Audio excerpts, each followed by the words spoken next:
Forth Valley College of Nursing and Midwifery opened its doors in 1978. It was based in Callender Park in Falkirk and it moved to a new home at Falkirk and District Royal Infirmary.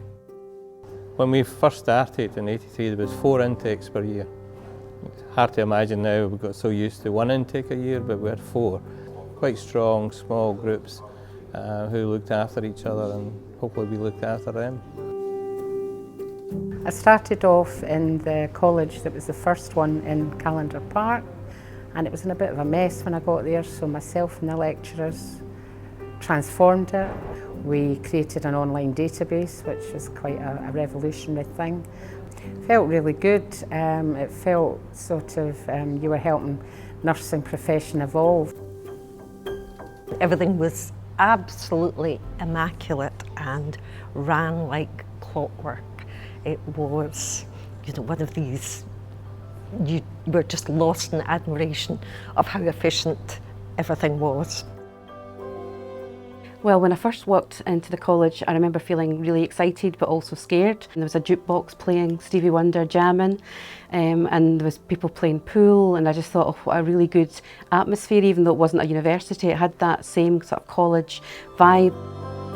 There was classroom work, then there would be seminars, there was group discussions, skills learning, and then also we would debate. Healthcare, as ever, was changing.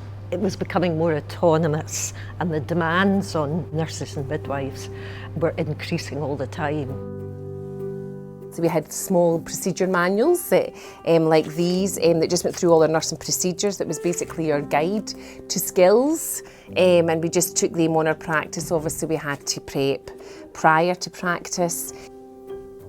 There was one computer which was in the library, and then Stuart went on to create a skills lab. So it was starting to develop a nurse as a learner and integrating research into their practice.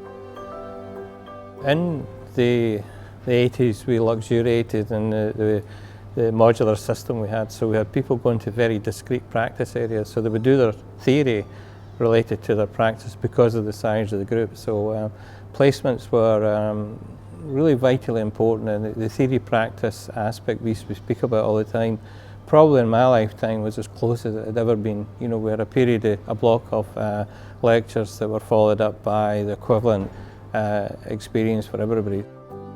At that time you got a bit of general nursing, mental health nursing and your own field. And throughout my training, I have to say, every area that I went to, I thought, oh, I want to do this kind of nursing. Oh no, I want to do that kind of nursing. Because every experience was fantastic. The style of nursing leadership at that time was very authoritarian. You very much respected anyone in a senior position, and you were expected to show that respect. If you were the nurse in charge, then you would have to walk the nursing officer around your whole ward of patients and be able to see who they were, their age, their diagnosis and their treatment. So you had to know your patients. When Stirling bid for the contract, they were particularly enthusiastic about the evidence-based aspect of nursing education. So the realisation was that if education was to both mirror that and drive that change, the natural home was actually in the university sector. The vibrancy of the department, the variety of the material and the subjects that are taught, and it's nice going into a hospital and meeting the old students, and some of the lectures here were old students I taught, so that's really fun to see how they've evolved.